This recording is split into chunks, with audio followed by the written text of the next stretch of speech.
tu n'es pas d'accord, tu viens poser question. Voilà. Biblique, même coranique. Bonsoir frère. Nous sommes là pour exposer la doctrine de notre Seigneur Jésus-Christ. On n'a pas peur. On va vous passer le micro et vous allez faire part de votre question ou de la préoccupation. Le frère qui est en face, il va faire silence aussi pour vous écouter. À son tour aussi, vous allez faire de même. Donc sur ce, je vous passe quand même le micro. Bonsoir chef public. Que la grâce du Seigneur soit sur vous. Bon, la première question, je voudrais qu'il me réponde oui ou non. Bon, la Bible, on doit utiliser, bon, par exemple, la Bible est composée de deux livres, l'Ancien Testament et le Nouveau. Entre les deux livres là, est-ce que les deux sont utilisés ou bien il y a une partie qui est valable et une partie qui n'est pas valable? Mon frère, tu es venu là, il ne faut pas m'imposer la manière dont je dois te répondre. Écoute-moi d'abord. Il ne faut pas m'imposer la manière dont je dois te répondre. Je réponds selon les Écritures. Amen. Ce que le Seigneur me pousse de dire, c'est ça que j'ai dit. Tu ne peux pas m'imposer la manière de te répondre. Parce que lorsque tu es venu, je ne t'ai pas posé la manière dont tu dois me poser la question. Je ne t'ai pas imposé. Tu as posé ta question librement. Donc laisse-moi aussi répondre comme je veux. Voilà. Nous utilisons les deux livres. Parce que la Bible de Jean, Ésaïe 34, verset 16. Consultez les livres de l'Éternel. On dit, tu vois un peu, on dit consulter les livres de l'Éternel. Donc ça veut dire que les livres là, ça appartient à l'Éternel. C'est son livre. Consultez les livres. Oui. Et puis c'est écrit au singulier. Les livres. Les livres de l'Éternel. Alors dit frère, Élisée. Aucun Dieu. Attention, on dit les livres et puis on dit aucun d'eux ne fera défaut. Ni l'un ni l'autre ne manqueront. Oui. Car sa bouche l'a ordonné. C'est sa bouche. Depuis l'Ancien Testament, il avait déjà prédit, ordonné. C'est son Saint-Esprit qui les a rassemblés pour former un seul livre qu'on appelle la Bible. Donc nous utilisons tous les deux. D'accord. Donc ça veut dire que tous les principes qui sont écrits dans la Bible, on doit les mettre en pratique. Amen. Si c'est ceci, je voudrais vous poser maintenant ma question. 27. Je voudrais que quelqu'un prenne. Question réponse, s'il vous plaît. Oui. C'est 27. Vous ne couperez point en rond les coins de votre chevelure. Et tu ne raseras point les coins de ta barbe. Bon, je voudrais poser la question là. Est-ce que vous n'avez pas rasé vos barbes? Est-ce que vous n'avez pas délimité vos têtes? Bon, si est-ce que ce verset là n'est pas valable? Frère. Bon, en fait, je ne comprends pas. Je veux comprendre. Ok. Moi, je suis venu pour comprendre. Je ne suis pas venu pour faire du débat. Ok, frère. Ce verset là, pas du feu de Nazaria plutôt. C'est-à-dire dans l'Ancien Testament là, quand tu les vois là, les papes là, ils ne se coiffent pas. Les cheveux là, ils ne se coupent pas. Ça, c'est vœu de Nazaria. C'est ce qu'on appelle vœu de Nazaria. Il faut bien lire le texte. Tu vas comprendre le vœu. Quand tu fais vœu de Nazaria, tu ne dois pas couper tes cheveux, ta barbe, tout ça là. Tu dois laisser tout ça là pousser. Tu ne dois pas couper ça. Tu comprends un peu? Tu comprends? Comme Samson, c'était un vœu de Nazaria. C'est ce qu'on appelle vœu de Nazaria. Tu comprends un peu?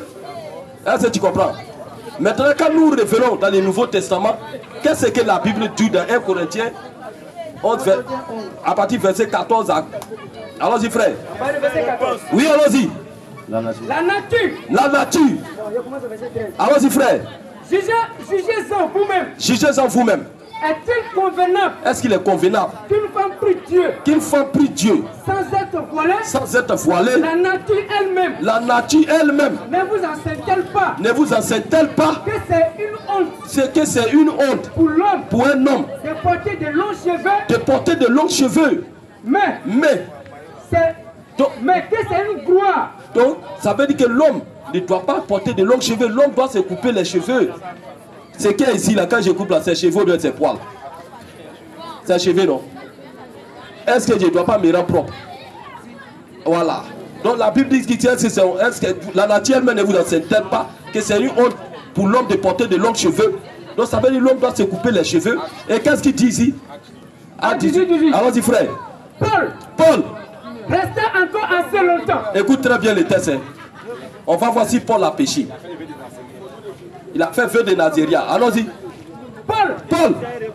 Restez encore assez longtemps à Corinthe. Il est resté assez longtemps à Corinthe. Ensuite, il prit congé des frères. Il a pris congé des frères. Et s'embarqua pour la Syrie. C'est-à-dire Paul fait maintenant vœu de Nazaria. Il a fini son vœu de Nazaria. Il va à Syrie. Allons-y frère. Avec Priscille. Et Aquilas. Après s'être rasé. Après cette quoi?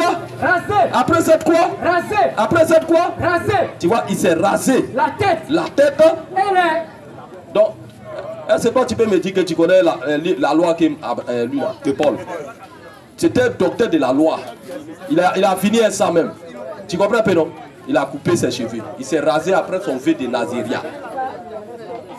Quand il avait fait un vœu, allons-y frère, quand il avait fait un vœu, donc après son vœu de Nazaria, il s'est coiffé, il s'est rasé, il s'est rendu propre. Tu comprends un peu? Attends.